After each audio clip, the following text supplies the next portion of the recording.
खूब खाते चले जा रहे। जिसको इस जन्म में भगवत प्राप्ति करनी, भोजन पर पहले सुधार करे, अल्पाहार और सात्विक भोजन, चाट चटोरा भोजन की तरफ से बचे। अगर भगवत प्राप्ति करनी है, अल्पाहार करे, प्रकृति से परे अविनाशी पद की प्राप्ति के लिए प्रकृति के आकर्षण पर विजय प्राप्त करना पड़ेगा। जो साधक घर में रहकर या घर छोड़कर, दोनों साधक होते हैं, गृहस्थी और विरक्ति, जो घर में रहकर साधना कर रहे हैं उनको चाहिए किसी और का ना खाएं, अपनी मेहनत का कमाया हुआ ही भोजन पावे, चाहे जहां जाए, कहीं किसी और का ना खाएं। 10 रुपए का खाया है 20 दे दो, तुम्हारे को भगवत प्राप्ति करना है। कभी ऐसा नहीं कि रास्ते में भंडारा बट रहा है, हलवा बट रहा है, दबा के पा लिया, चलो यार कम से कम बचे तो 100-200 रुपये। नहीं बचे, नहीं, जिसके लिए आए थे वो सब ले गया। वो गृहस्थ आदमी को अगर किसी का पानी भी पियो तो 5 रुपया उसको दे दो, 2 रुपया दे दो, नहीं रुपया दे दिया, वहां 2-4 दोना पत्तल उठा करके आसपास से कुछ सेवा कर दो। कोई तुम्हारे सुकृत ना लेने पावे भगवत प्राप्ति के मार्ग। अगर विरक्त है तो भिक्षान्नम औषधम, विषयों के सामने उपस्थित होने पर भोगने की इच्छा ना होना। गृहस्थ हो, तुम्हारे धर्म के विरुद्ध भोग का अवसर आ गया, हट जाओ, भाग जाओ, प्राण बचा लो, मत भोगना, नहीं तो भगवत प्राप्ति में बाधा। और विरक्त है, भोग सामग्री एकदम एकत्रित है, एकांत है, भोग लो, ना ही भोगना, क्योंकि मुझे भगवत प्राप्ति करनी है। नेत्र से, वाणी से, मन से किसी भी दूषित भोग को ना भोगना। नेत्रों से भी भोगना होता है। आप मोबाइल में देख रहे हो या छुप के देख रहे हो, ये ऐसा दृश्य देख रहे हो, ये नेत्रों से भोग हो गया, ये आपको नष्ट कर देगा। नेत्रों से बहुत नष्ट हो चुके हैं, नेत्र ही है जो दिखा करके भ्रष्ट हो गए। किसी के सामने ना, तो एकांत में नेत्र से भोग भोगना, वाणी से, मन से बिल्कुल दूषित वार्ता करना, दूषित संकल्प करना, दूषित दृश्य देखना है, भगवत प्राप्ति करना है तो चाहे गृहस्थ हो चाहे विरक्त, बचो इससे। किसी भी प्राणी से अतिवाद करना, बहुत बातें करना, मित्रता बना लेना, वैर कर लेना, ये सब नहीं। भगवत प्राप्ति के मार्ग में ये भीष्म पितामह जी उपदेश कर रहे हैं। किसी के सामने अभिमान भरा वचन बोलना, अभिमान भरी क्रिया करना, अभिमान भरी चेष्टा करना, जैसे अभिमान हो जाता है। अहंकार भरी बात, अहंकार भरी क्रिया, अहंकार भरी कोई चेष्टा ना करे। यदि तुम्हें कोई क्रोध दिला रहा है तो तुम क्रोध ना करके मीठे वचन से ही उत्तर दो। जब किसी के यहां भिक्षा मांगने जाओ तो वो तुम्हें आदर दे तो उस घर में मत बैठना। भीष्म पितामह जी का है ये उपदेश। यदि तुम्हें किसी कोई निमंत्रण दे तो कभी मत जाना। भगवत प्राप्ति करना है ये विरक्त के लिए। अगर तुम्हें कोई आज महाराज हमारे घर पाइए, कदापि मत पाना, निमंत्रण में कदापि मत पाना, ये भीष्म पितामह जी मना कर रहे हैं।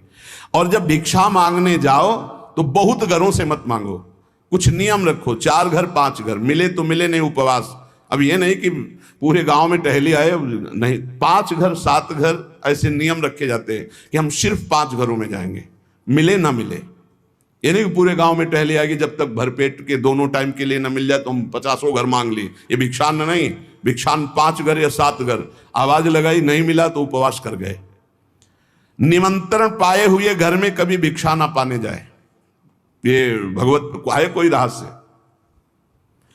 मूर्ख पुरुष जब आप परमार्थ में चलते हैं, आपका उपहास उड़ाएंगे, हो सकता है वो आपका तिरस्कार भी कर दें, मारपीट भी कर दें। आप अपने हृदय में दुख ना मानने, हृदय में आनंदित रहें। कोई प्रारब्ध भोग का नाश हो रहा है और उसको डांटे नहीं, उसको मारे नहीं, उसको पर चिल्लाए नहीं, वो तो निमित्त मात्र है। भगवान आपके प्रारब्ध का क्षय करा रहे हैं। यदि भगवत प्राप्ति करना है, बहुत बार ये बातें आ गई है। आताताई पर भी कभी क्रोध करके उसे शाप ना दें। शाप देने का मत है, भजन का फल है। अगर भजन है, सच्चाई से चल रहे हो आप, अंदर से सोच ले बहुत सता लिया, अब तो भोगेगा, तो पक्का भोगेगा, इसमें कोई संशय नहीं। क्योंकि भजन एक अमोघ शक्ति है, जिधर जाएगी उधर। तो हमारा भजन मंगल के लिए कि अमंगल के लिए? तो कह रहे आताताई तुम्हें कितना भी सताए, तुम क्रोध करके उसे शाप आदि मत देना, कभी अंदर से बुरा मत चाहना। गृहस्थ के घर में जब धुआं निकलना बंद हो जाए, अब धुआं नहीं, गैस है, गैस के चूल्हा है तो धुआं का कोई ज्यादा काम ही नहीं। जब मूसल की आवाज आनी बंद हो जाए, भीष्म पितामह के समय मूसल से कूटा जाता था, अब तो मूसल से नहीं, अब तो मशीनों से है। और जब सब भोजन कर चुके तब विरक्त को भिक्षा मांगनी चाहिए, मतलब लगभग 2 बजे। भिक्षा मांगने के पश्चात किसी नदी के किनारे या किसी देवालय में एकांत में बैठकर भगवान को अर्पित कर उसे पाए। गृहस्थ अपने कमाई से पाए, अधिक भिक्षा मत ले। श्री पूज्य सदगुरुदेव भगवान ने कहा कि टुकड़ा या 1 रोटी, बहुत अगर नहीं मिला है 4-5 घरों में और आखिरी घर में 2 रोटी मिल रही तो बस 2 रोटी, तीसरी रोटी हुई तो भिक्षा नहीं मानी जाएगी। ये सदगुरुदेव भगवान के मुख्य वचन। शुद्ध भिक्षा 1 टुकड़ा आधी रोटी, बहुत ज्यादा हो गया तो 1 रोटी। अब पता चला कि 5 घरों का आखिरी घर है, उसमें 2 रोटी मिल रही, तो फिर उससे 2 रोटी ले ले, तीसरी रोटी नहीं होनी चाहिए। जो अधिक भिक्षा ले लेता है उसे भिक्षान्न नहीं कहते हैं। ना मिलने पर प्रसन्न मुद्रा में वैसे ही शांत भाव से भजन करता हुआ दूसरे दिन जब अपने समय भिक्षा में जाता है, फिर उसी समय जाए। एक बार जब कोई बैठाल करके द्वार पर सम्मान पूर्वक विनय पूर्वक भिक्षा दे तो उसी समय हट जाना चाहिए, उसकी भिक्षा नहीं लेनी चाहिए।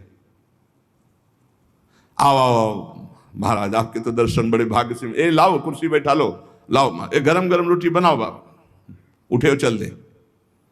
द्वार में अंदर नहीं जाना है, द्वार में ही खड़ा और असम्मान पूर्वक भिक्षा, ना किसी का आसन ग्रहण, ना किसी के मृदु वचन, ना किसी की स्तुति, ना कोई अर्थ। जब रोटी मांगने निकले किसी ने 10 रुपया दिया तो ऐसे कोई भिक्षुक है, भिखारी है इस बात के नहीं, केवल आचार्य आदेश प्राण पोषण के लिए अन्न, रोटी है तो दे, नहीं तो राधे श्याम चल दिया।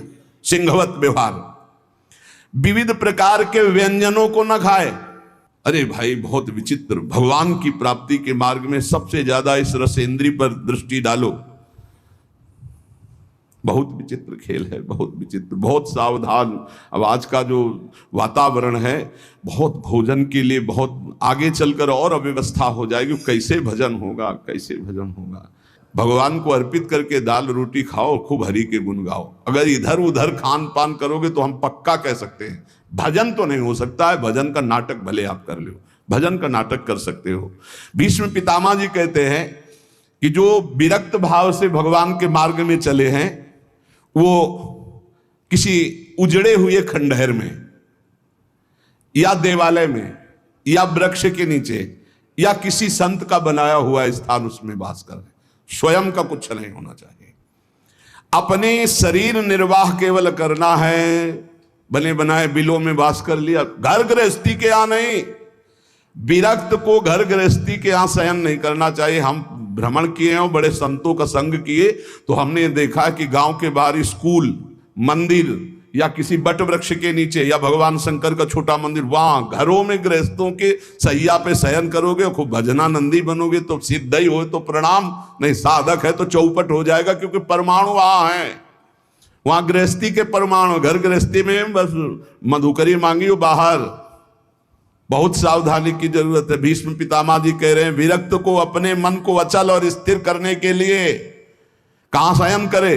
वृक्ष के नीचे, उजड़े हुए खंडहर, देवालय, ऐसे बाहर, या किसी संत का जहां साधु समागम। किसी भी गृहस्थ के घर में विरक्त को शयन का अधिकार नहीं। बाहर बहुत ही ऐसी अव्यवस्था है तो स्कूल होते हैं गांव में या गांव के किनारे कोई न कोई छोटा मोटा मंदिर होता है, लता वृक्ष होते हैं। अपना आहार करो, एकांत सेवन करो। अपने तो करुणा है, धाम में वास मिला हुआ है श्री जी के।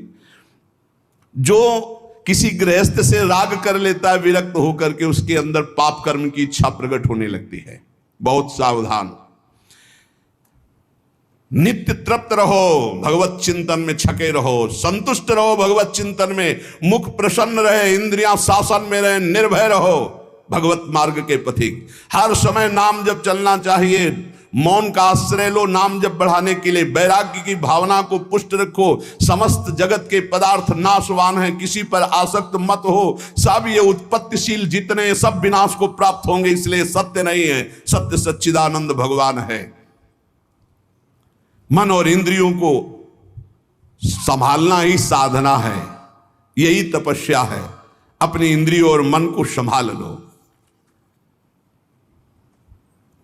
अष्टावात्म गुणाः, जिस साधक में संत में 8 गुण हैं वही भगवत प्राप्ति कर पाएगा। शास्त्र है, दया सर्वभूतेषु, शांतिरनुसूया, शौच मानयासौ, मंगल कार्पण्य मस्पृहा। कह रहे सबसे पहला है दया। दया सर्वभूतेषु, अगर आप साधक हैं, भजन मार्ग में हैं, परे वा बंधु वर्गे वा मित्रे द्वेष्टे वा सदा आपन्ने रक्षितव्यम तु दयैषा परिकीर्तिता। दया किसे कहते हैं? अपने पराये का भेद नहीं है। मित्र हो या शत्रु हो, वो भारी दुख में पड़ा हुआ है, तो जितना हमें शारीरिक बल, बौद्धिक बल, तप बल प्राप्त है, हम उसका प्रयोग करके उसकी रक्षा कर ले, पर आसक्त ना हो। रक्षा करना, चाहे वो मित्र हो या शत्रु हो, कोई भी हो। साधुता का हृदय, भक्त का हृदय कैसा होता है? परे वा बंधु वर्गे वा मित्रे द्वेष्टे वा सदा। वो पराया है, अपना ये भेद तो होता नहीं इस भगवत मार्ग के पथिक में। मित्र है या शत्रु है, अगर वो विपत्ति में फंसा हुआ है तो शरीर बल, तप बल, वाणी बल, हर बल के द्वारा हम उसकी रक्षा करेंगे, पर अपनापन नहीं करेंगे। जैसे मृग की रक्षा की, पर अपनापन ममता कर लिया तो अगला जन्म मृग का बना। दया बिना साधु कसाई, और दया करी तो आफत आई। इसलिए दया बहुत संभाल के। दया क्या? हमारे में जितना बल है हम आपके कल्याण के लिए प्रयोग किया और अलग हो गए, आसक्त नहीं हुए, कभी उससे धन्यवाद पाने की इच्छा नहीं की, उसे दया कहते हैं। दूसरा, शांति। बाह्य चाध्यात्मिके चैव दुखे चोत्पादिते क्वचित न कुप्यति न वा हंति सा क्षमा परिकीर्तिता। ये साधक के लक्षण। पहला दया, दूसरा ऐसा क्षमा कि कोई आपको शारीरिक या मानसिक पीड़ा पहुंचा रहा है, आपको क्रोध नहीं आना चाहिए। उसे न मारना है, न कड़ुए वचन बोलने, न संकल्प के द्वारा उसको नष्ट करना है। इसी का नाम शांति, इसी का नाम क्षमा है। जिसके अंदर दया है, शांति क्षमा है। न गुणान गुणिनो हंति स्तौमि मंद गुणानपि नान्य दोषेषु रमते सानुसूया प्रकृतिता। गुणी के सद्गुणों का हनन अर्थात अपलाप न करना, किसी भी सद्गुणी में दोष ना निकालना, थोड़े गुण वाले प्राणियों को भी उत्साह बढ़ा देना भगवत मार्ग में, दूसरों के कभी दोषों पर दृष्टि डालकर उसे नीचा दिखाने के लिए न वर्णन करना, ये अनुसूया, इसे अनुसूया कहते हैं। दया, क्षमा, अनुसूया। और अभक्ष परिहारश्च संसर्गश्चापि निर्गुणैः स्वधर्मैः च व्यवस्थानम शौचमें तत्प्रकीर्तितम। पवित्रता, शौच क्या? कभी भी अभक्ष पदार्थ ना खाना, जिसे शास्त्र निषेध करता है, कभी जबान पर नहीं जाना चाहिए। प्याज, लहसुन, मांस, मदिरा, नाना प्रकार के सब नहीं पाना चाहिए। एक बोले दीक्षा लिए थे कि पत्नी तो दीक्षा नहीं ले, पर वो प्याज लहसुन बना के खाती हो, कहती हम कोई गुरु मंत्र थोड़ी लिए, अब हम क्या करें, फिर खाना ही पड़ता है। कैसे खाना पड़ता है? वो अपनी निष्ठा पे, तुम अपनी निष्ठा पे नहीं आ सकते।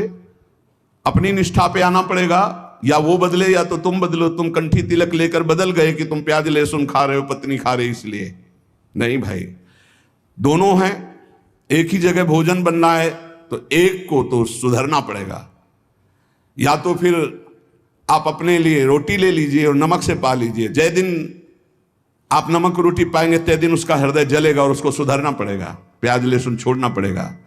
लेकिन जो गुरुमंत्र लेकर के अभक्ष पदार्थ खाता है वो अपवित्र बुद्धि हो जाती, भ्रष्ट बुद्धि हो जाती। इसलिए बहुत सावधान। हमने कई बार प्रार्थना की कि प्याज लहसुन तमोगुणी है, वो भजन में बहुत बाधक है, इसलिए उसको कदापि नहीं पाना चाहिए। अभक्ष परिहारस्य, बासी भोजन, दूषित भोजन, ये अभक्ष जो पदार्थ बताया गया है उसे नहीं पाना चाहिए।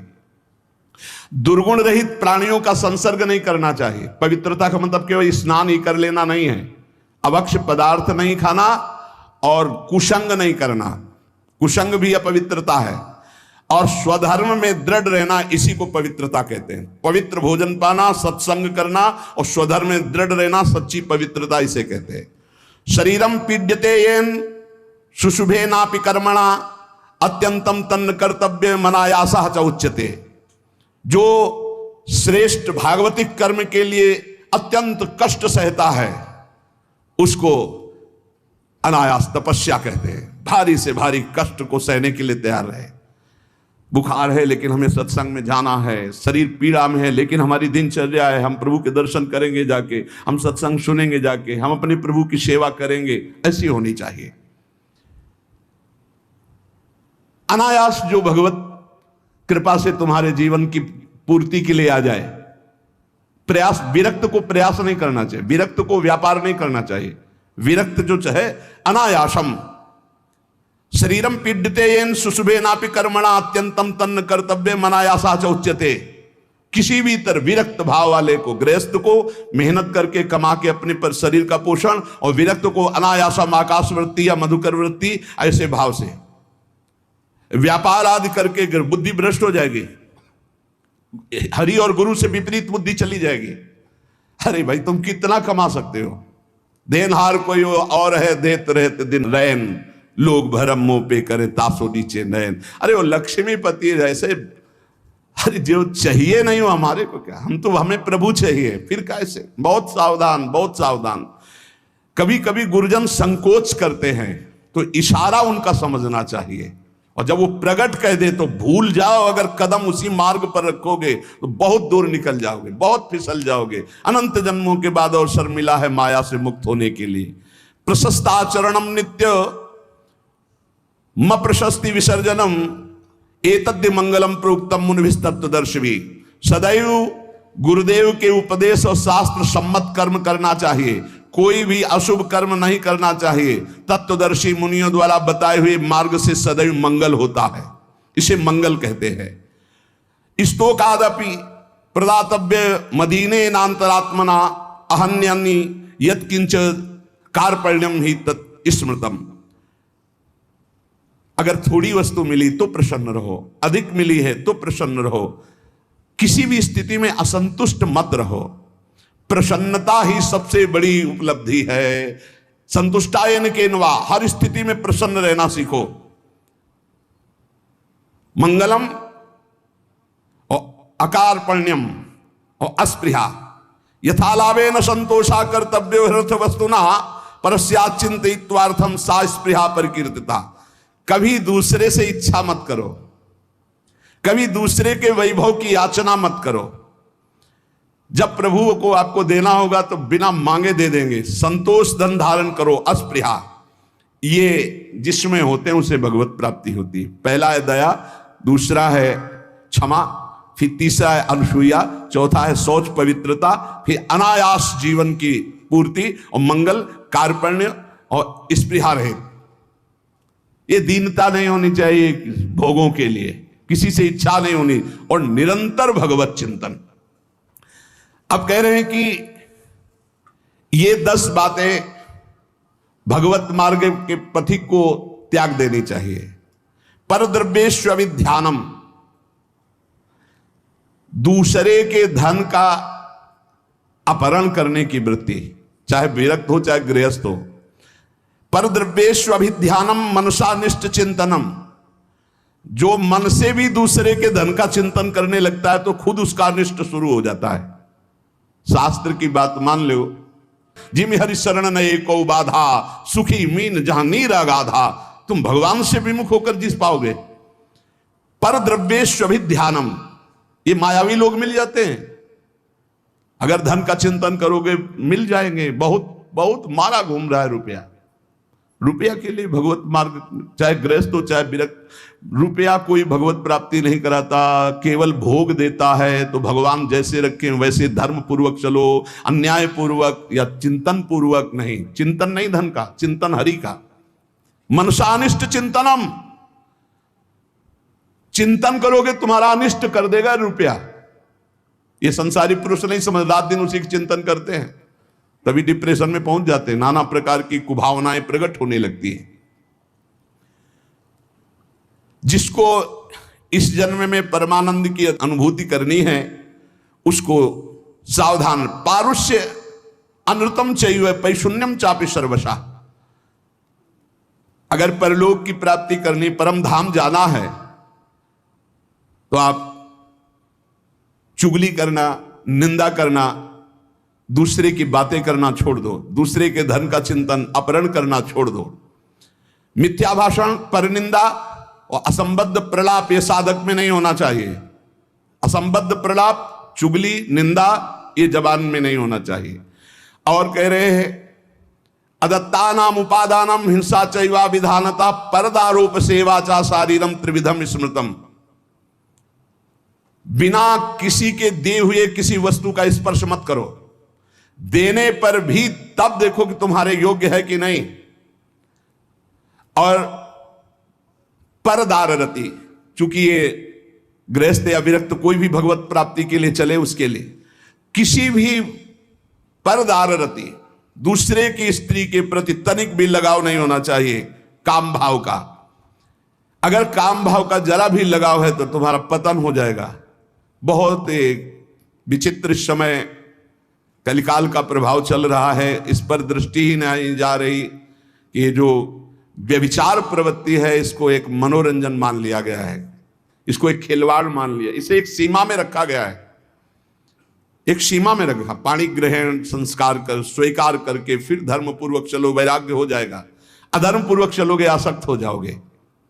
परदार रति ये नरक प्राप्ति का हेतु है। इसलिए उपासक जो भगवत प्राप्ति करना चाहता है अशुभ कर्मों से बचे, परदार रति से बचे, किसी भी तरह से जो अपवित्र वस्तु दी जाए उसको स्पर्श न करे। हमारे लिए क्या पवित्र है? विरक्त के लिए हम भगवत मार्ग के पथिक हैं, जितना हमें चाहिए उतना मांग लेंगे, जो नहीं चाहिए वो हमारे लिए सब अपवित्र, हमें नहीं चाहिए, नहीं चाहिए।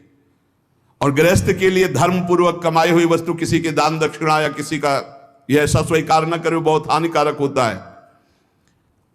दोषई प्रयुक्ता शरीरेण प्रवर्तमानो हिंसास्ते प्रसिद्धो मैथुनान्याचरति। जो दोषों को स्वीकार करके इस मार्ग में चलता बहुत बुरी तरह चारों खाना चित्त गिरता है परमार्थ में। कई तरह के मैथुन होते हैं, उन मैथुनों से बचे। अष्ट मैथुनों का वर्णन आया है। ये कुकर्म आचरण करने वाला कभी भगवत प्राप्ति के मार्ग में अग्रसर ही नहीं हो सकता। इसलिए शास्त्र है बहुत सावधानी से, गृहस्थ हो चाहे विरक्त, अगर शुद्ध सच्चिदानंद का आनंद लेना चाहते हो, दुखों से अपने आप को बचाना चाहते हो, तो हर प्रकार के मैथुनों से बचने की चेष्टा करें। पर पीड़यन, दूसरे को कभी दुख न दे। मिथ्या भाषण, कशोड़ भाषण, ये सब कुकर्म के अंतर्गत ही आता है। परद्रोह, अन्याय पूर्वक परद्रव्य ग्रहण नास्तिकता पैदा कर देता है। परद्रव्य अन्याय पूर्वक ये नास्तिकता पैदा कर देता है, भगवान से बिल्कुल विमुख कर देता है। भगवान छूट गए तो सब मिला मिलाया सब, प्राण छूटने के बाद कुछ नहीं तुम्हारे पास। भगवान है तो सब कुछ है, नास्तिकता ना आने पावे। परद्रव्य ग्रहण से अन्याय पूर्वक, न्याय कहते हैं जो धर्म शास्त्र आज्ञा करते हैं, अन्याय पूर्वक धन ग्रहण करना ये नास्तिकता पैदा कर देता है। नास्तिकता क्यों आई है? क्योंकि पापाचरण है, तभी नास्तिकता आती है। उपासक को सावधानी पूर्वक दुष्संग से बचना चाहिए। दुष्संग कई तरह का होता है। यदि दुर्जनों का संग मिल जाए तो जैसे 10 वर्ष सत्संग करने से आप उज्जवल हुए, तो 10 दिन का दुर्जन का संग आपको नष्ट कर देगा। तो कहते दुर्जनस्य ही संगेन सुजनोपि विनश्यति प्रसन्नम जलमित्याहु कर्दमयी कलुषी कृतम। जैसे अति निर्मल जल बहुत दिनों में होता है, हिलन डुलन नहीं हुई, धीरे धीरे वो शांत निर्मल होता है, लेकिन उसमें जीव ही कोई घुसेगा तो पूरा मलिन हो जाएगा। ऐसे ही मन को निर्मल करने में बहुत समय लगता है, लेकिन दुर्जन का संग चरित्र दूषित करके हृदय को मलिन कर देने में बिल्कुल देर नहीं लगती। इसलिए दुर्जनस्य ही संगेन सुजनोपि विनश्यति। बड़े बड़े सज्जन पुरुषों का नाश भी दुर्जन पुरुषों के संग से हो जाता है। एक बार यदि दुर्जन का संग हो जाए तो निकलना मुश्किल होता है। बड़े बड़े सज्जनों के हृदय में भगवत मार्ग पर अविश्वास पैदा करके नास्तिक बना दिया दुर्जनों ने। जब दुर्जनता का संग हो जाता है तो वो दुर्जन पुरुष बड़े बड़े सज्जनों के प्रति भी दोष दर्शन करता है। जैसे लोगों के साथ रहा जाता है, जैसे लोगों की बात सुनी जाती है, जैसे लोगों से हम बात करते हैं, वैसा स्वभाव बन जाता है। जब दुर्जनों का संग हो जाता है तो बड़े बड़े सिद्ध साधु के पास भी वो कुछ लाभ नहीं ले पाता, केवल दोष दर्शन करता है। स्वभाव उसका बन जाता है दोष दर्शन का। इसलिए भ्रमादपि तु दुष्टानाम संगः या कुर्ते जना समर्था पुनस्त्यक्तुम तत्र विनिहन्यते। यदि भूल से भी दुष्ट का संग हो जाए तो तत्काल संग त्याग कर दो, नहीं वो नष्ट कर देगा। दुष्ट की पहचान, जिसके संग से भगवत स्मरण छूट जाए, जिसके संग से कुवासनाएं बढ़ने लगे, उसी का संग दुष्ट संग कहा जाता है। भगवान श्री राम तो इतना भी कह दिए कि बर भल बास नरक कर ताता, दुष्ट संग जन दे विधाता। नरक मिल जाए अच्छा, पर दुष्ट ना मिले। दुष्संग बहुत बुरी तरह विनाश करता है। उदर निमित्तम बहुकृत वेशा, यह दुष्संग हो जाएगा। जो जनेन्द्रिय और रसेंद्रिय का पोषण करता, भेष कोई भी रखे हो, वो सत्संग नहीं हो सकता, वो दुष्संग ही है। जिनका चित्त शुद्ध होकर सच्चिदानंद भगवान के सुख में डूबने का लक्ष्य बन गया, वो साधक सावधान। दुर्जना परिहर्तव्यो विद्यालंकृतो यदि मणिना भूषिता सर्पा किमसौ न भयंकर। दुर्जन मनुष्य हो, बहुत विद्वान हो, तो तुम्हारा नाश ही कर देगा। जैसे मणि से भूषित सांप हो तो क्या विष नहीं छोड़ेगा, वो विष ही छोड़ेगा। इसलिए बहुत संभल करके। सद्भिरासीत सततम सद्भि कुर्वीत संगितम सद्भिर विवादम मैत्रीम च ना सद्भि किंचिदाचरेत। संत पुरुषों के साथ रहो, संत पुरुषों का संग करो, उनसे विवाद मत करो, जैसा वो कह रहे हैं वैसे करो। सज्जन पुरुषों के संग से तुम्हारे हृदय में सज्जनता आएगी, और दुर्जनों का संपर्क तुम्हारे हृदय में अश्रद्धा पैदा कर देगा। कैसा? अब जिस संत से मिलोगे तुम्हारे अंदर अश्रद्धा है, तो तुम वहां दोष दर्शन करोगे। महापुरुषों के समीप रहते हुए भी तुम कुछ नहीं प्राप्त कर पाओगे। जाड्याम धियो हरति सिंचन्ति वाचम सत्यम मनोन्नतिम दिशति पाप मपा करोति चेता प्रसादयति दीक्षु तनोति कीर्तिम सत्संगति कथम किम न करोति पुंसाम। जब सत्संग मिलता है तो हृदय का कूड़ा करकट दूर हो जाता है, काम क्रोध ये नष्ट हो जाते हैं, बुद्धि विवेकवान होकर भगवान की तरफ बढ़ती है। और जब कुसंग मिलता है तो ऐसी संशयमय बुद्धि हो जाती है कि बड़े बड़े संत महात्माओं के समीप जाकर के भी वो दुर्लभ लाभ ना लेकर वो दोष दर्शन करता रहता है। समीप में दूर दूर से आकर लोग उनके दर्शन और उनके वचन सुनकर अपना परम कल्याण कर लेते हैं, लेकिन दुर्जन स्वभाव वाला, दुर्जन संग करने वाला उनके समीप रहकर उनकी निंदा करता है, उनके दोष दर्शन करता है, उनसे लाभ नहीं ले पाता है। अनेकों बार बड़े महापुरुषों का संग प्राप्त होने पर भी वो अगम्य रहते हैं, वो उनका लाभ नहीं ले पाते। इसीलिए देवर्षि नारद जी ने बताया कि साधु संग अगम्य है। साधु के समीप रहना, साधु के समीप जाना, अगर आपके अंदर दुष्टता है, दुष्ट स्वभाव है, तो आप उसका लाभ नहीं ले पाएंगे। दूर दूर से आकर लोग दर्शन संभाषण और अपना परिवर्तन कर रहे हो, समीप रहकर दुष्ट स्वभाव होने के कारण, वो साधु में दोष दर्शन करने के कारण लाभ नहीं ले पाते। इसलिए सदैव सत्संग करो, दुर्जनों का संग त्याग करो, नाम जप करो, और रसेंद्री को संभाल के रखो, और लेने में बहुत सावधान रहो। किसी से कुछ लेने में सावधान रहो, वो ऐसा पाप की कमाई ना हो जो तुम्हारी बुद्धि भ्रष्ट करके भगवान से विमुख कर दे। चाहे गृहस्थ हो चाहे विरक्त, अन्याय पूर्वक जीवन नहीं होना चाहिए, धर्म पूर्वक जीवन होना। लाडली जी,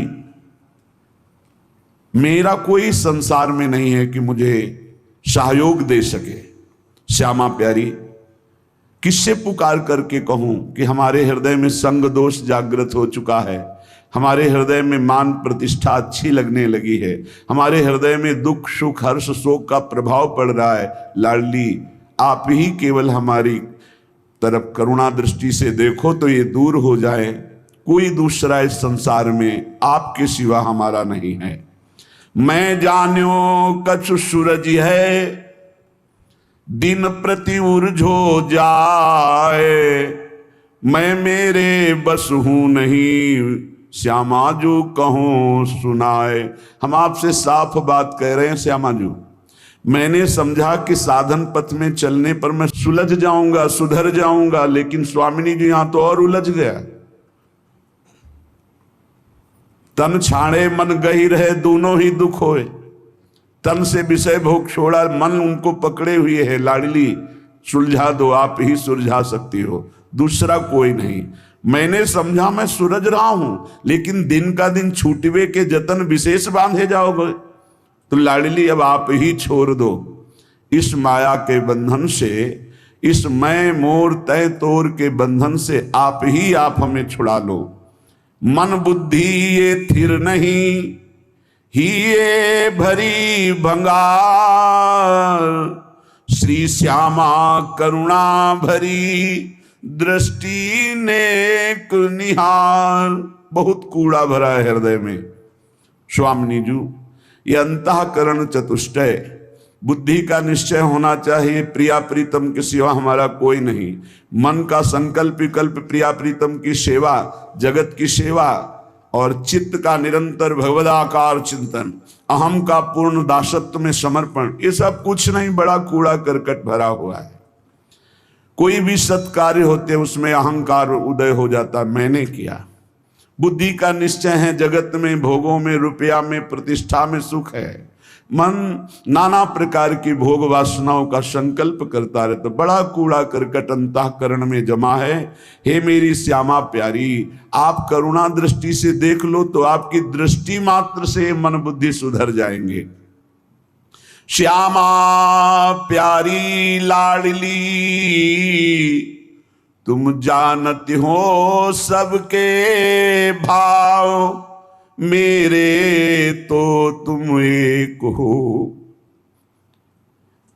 कछु साधन ना ही उपाय, ना हमारे कोई साधना है ना कोई उपाय है। आप सबके मन के भाव को जानती हो। हे श्यामा जू, आप ही हमारी साधना हो, आप ही हमारे साध्य हो, आपके सिवा हमारा कोई और साधन साध्य नहीं है। हे लाडली, जो अपने अवगुण कहो पाऊं और न छोड़, पर अंतर की तुम जानो सबे, मेरी श्यामा कहो निहोर। यदि हम अपनी गाथा हृदय की सुनावें तो कितने अवगुण हैं, पार नहीं पा पाएंगे। बस एक बात हृदय में देख पा रहे हैं कि वो स्वीकार करता है कि हमारी माई श्यामाजू को राज। हे श्यामाजू, आपके सिवा और किसी का आश्रय नहीं है, इसलिए आपसे ही निहोरा है कि आप ही हमारे हृदय को पावन कर दो, अपने प्रेम के योग्य कर दो, निर्विकार कर दो। राधा प्यारी मेरी स्वामिनी,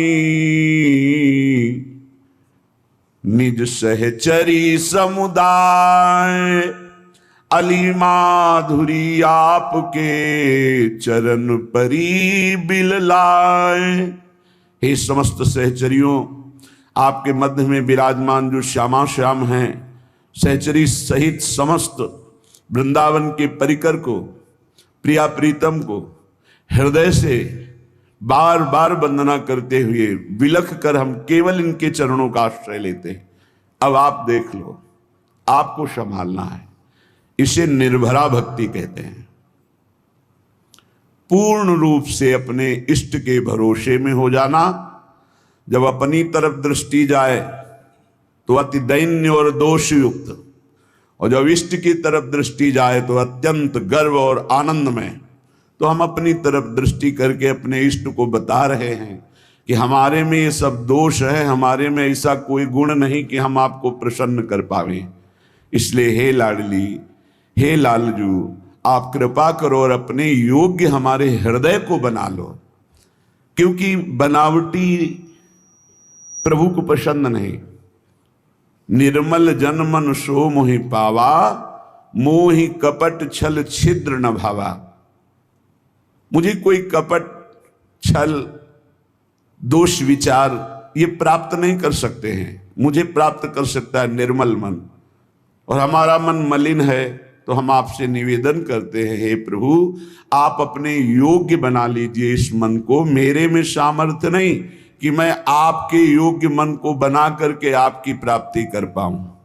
अगर हम करोड़ों कल्पों तक साधना करें तो भी आपके योग्य नहीं बन पाएंगे।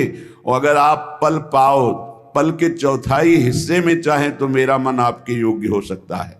इसलिए हम पूर्ण रूप से अजात पक्ष आयु मातरम खगा, जैसे बिना पंख निकला हुआ चिड़िया का बच्चा कुछ नहीं कर सकता, केवल माँ की बाट जो होता है, बस ऐसे हे मेरी श्यामाजू, हमारे में कोई साधन नहीं, बस आपकी कृपा की बाट जो रहा हूं। इसे पूर्ण आत्मसमर्पण, निर्भर शरणागति भक्ति कहते हैं। और ये अमोघ है।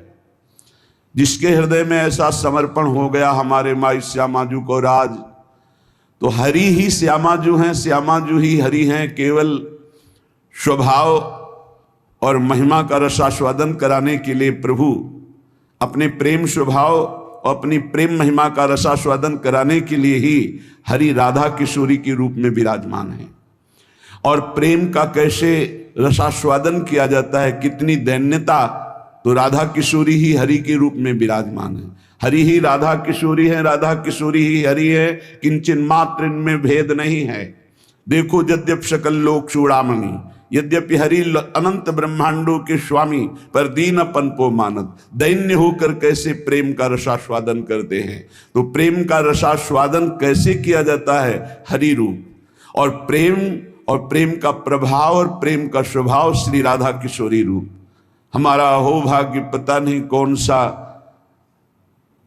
अवगुण देख के रीझ गए प्रभु।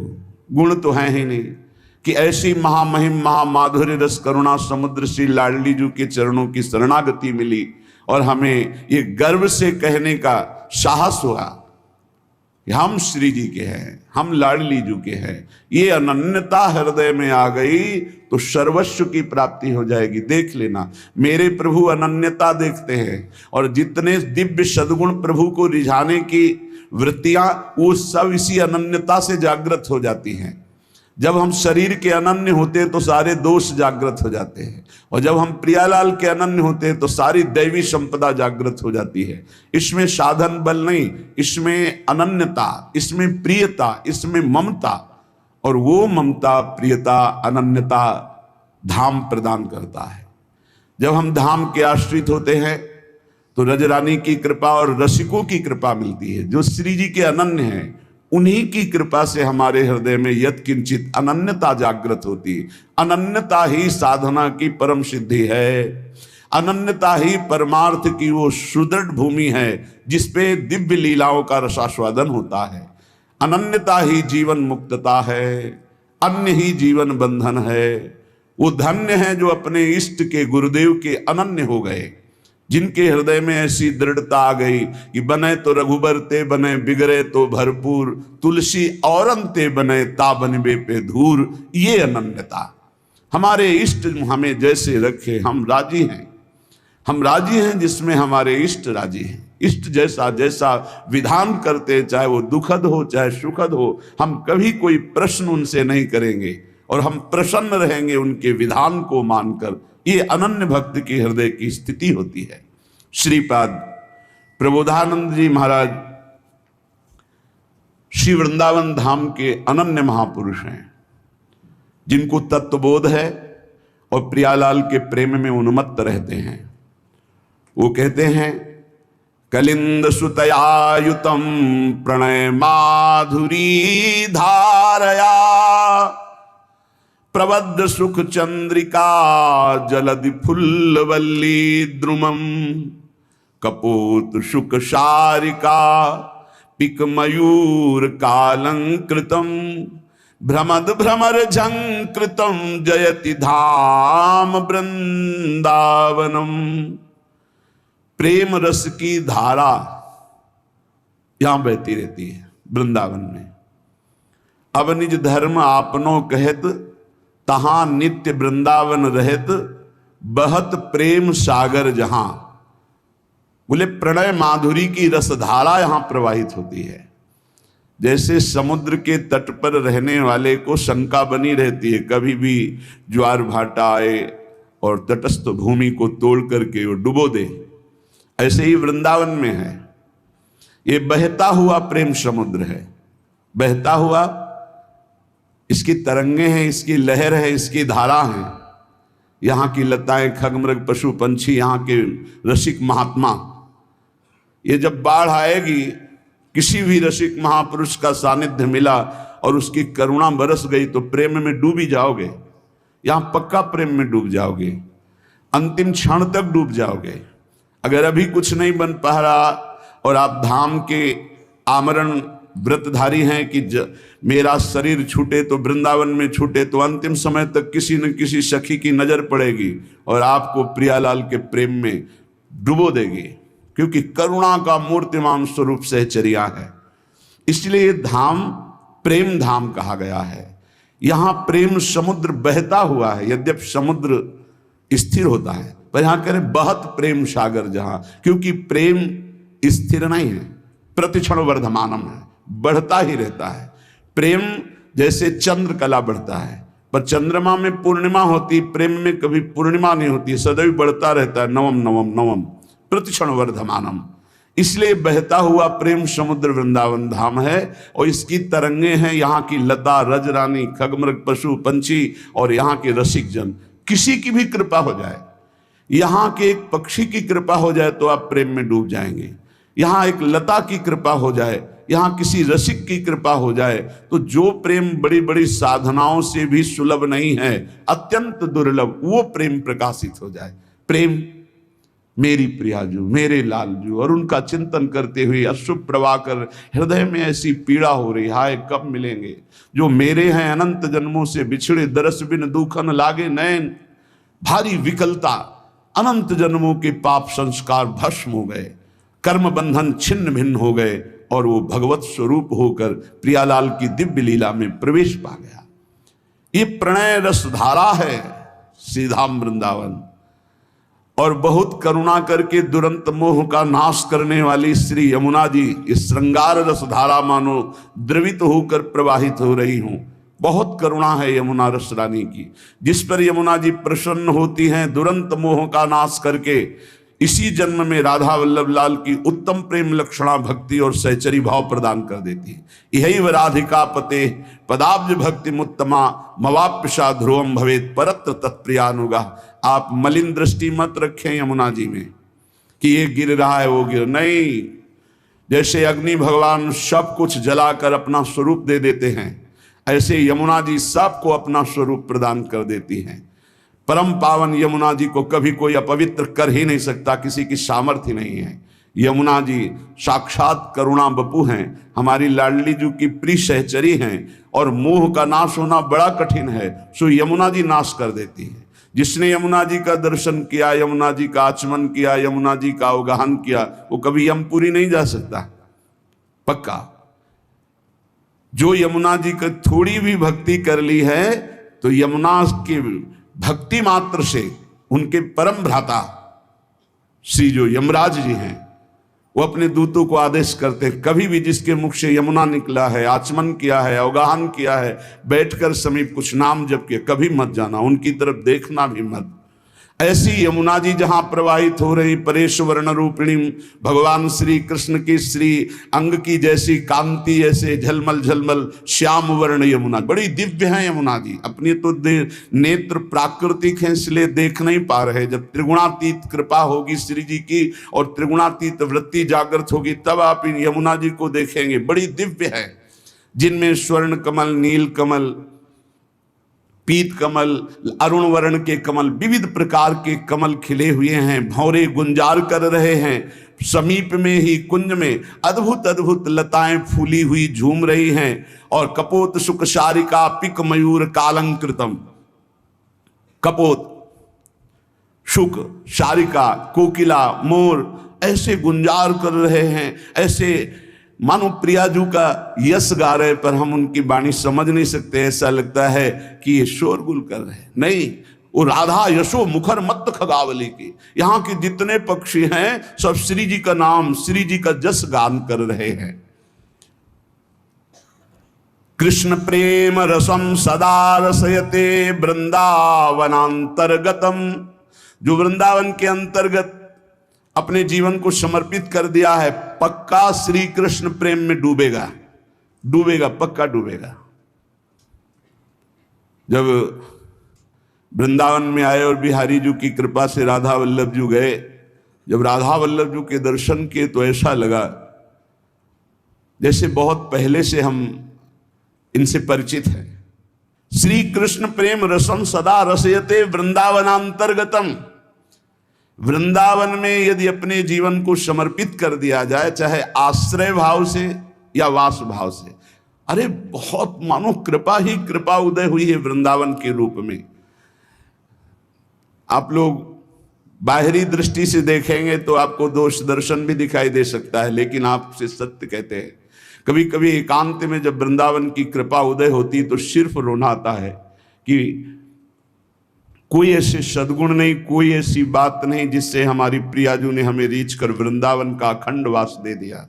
हमें अपने महल में, हम कहाँ वास कर रहे हैं, वृंदावन वासी हैं, प्रिया प्रीतम के चरण चिन्हों में वास कर रहे हैं, परम पावन रज में वास कर रहे हैं, हम धाम वासी हैं। कहाँ नारकी जन्म, कहाँ नारकी योनियों में भटकने वाला जीव, और कहाँ परम पावन महामहिम शिव शनकादि द्वारा बंदित रज में वास करने का सौभाग्य। श्री कृष्ण प्रेम रसम सदा रसयते वृंदावनांतर्गतम। श्री प्रिया और कृष्ण लाल, प्रिया लाल के प्रेम रस से डुबो देने वाला ये वृंदावन है, जिसने वृंदावन का आश्रय लिया, वृंदावन का वास स्वीकार किया। आप केवल अपराध मत कीजिए, जो साधन पद्धति बताई गई उससे समय काटिए, परम लाभ तो कृपा से हो जाएगा। आपका प्रयत्न केवल अपराध रहित होने के लिए, आपसे असाधन ना बने, इसलिए काम तो सब कृपा से हो जाएगा। चेता स्थाणु चरिष्णु चिदघनम मोह रूपम तवापीदृशम। यहां अगर पक्षी भी कोई बाहर से उड़कर आकर वास करता है तो वो भगवत स्वरूप हो जाता है, चिदघन स्वरूपम। तो वो पक्षी क्या साधना करता है, केवल आश्रित हो गया वृंदावन के। ऐसे ही आप भी आश्रित हो जाएं तो कह रहे चिदघन रूपम तवापीदृशम, तुम भी वही चिदानंद रूप हो जाओगे यदि वृंदावन का आश्रय ले लिया, वृंदावन का वास स्वीकार कर लिया, वृंदावन का चिंतन करते हो, वृंदावन की महिमा सुनते हो, तो धाम आपको चिदघन रूप प्रदान करेगा। चेता स्थाणु चरिष्णु, यहाँ के चैतन्य और जड़ सब चिदानंद रूप हो जाएंगे। अभी हैं, आप देख नहीं पा रहे, लेकिन अंत तो गत्वा आप भी चिदानंद रूप हो जाएंगे यदि वृंदावन का आश्रय और वास स्वीकार किया। एवं चे नहीं भाति तद गुरु मुखान श्रुत्वा सदा चिंतय। यहां वृंदावन में सदगुरु का वर्ण करो तो तुम भी ब्रजवासी हो जाओगे। दीक्षा में नया जन्म माना जाता है। एक होता है बिंदु से जन्म लेना, जो पिता और माता के संयोग से, और एक होता है नाद से जन्म होना, जो गुरुदेव मंत्र नाद हमारे कान में करते हैं, उससे हमारा नया जन्म होता है, और ये नया जन्म ब्रजवासी माना जाएगा, वृंदावनवासी माना जाएगा। एवं चे नहीं भाति तद गुरु मुखात श्रुत्वा सदा चिंतय। श्री सदगुरुदेव का वर्ण करके, श्री सदगुरुदेव के मुख से जो तुम्हें साधन मिला है, नाम मिला है, उपासना मिली है, तो कह रहे सदा चिंतय, उसी का सदा चिंतन करो। गुरुमुख से निकले हुए नाम और मंत्र की बड़ी अपार महिमा है। जो वृंदावन में सदगुरु का वर्ण कर लेता है वो ब्रजवासी ही माना जाता है। उसका जन्म ब्रज में हुआ। कौन सा जन्म? बोले दीक्षा जन्म, नाद जन्म। इस जन्म की बहुत बड़ी महिमा है। जैसे अभी आपने आज दीक्षा ली, तो दीक्षा लेते ही पूर्व के सारे जो आपके अपराध पाप है वो भस्म हो जाएंगे। अब सावधान हो जाओ कि अब नहीं करेंगे।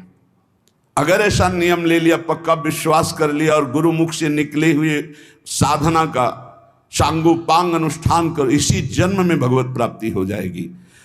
सदगुरु के मुख से जो उपदेश हुए सदा चिंतय, उनका चिंतन करो। नाम का, मंत्र का, मार्ग का, जो प्रियालाल के प्रेम मार्ग का उपदेश हुआ।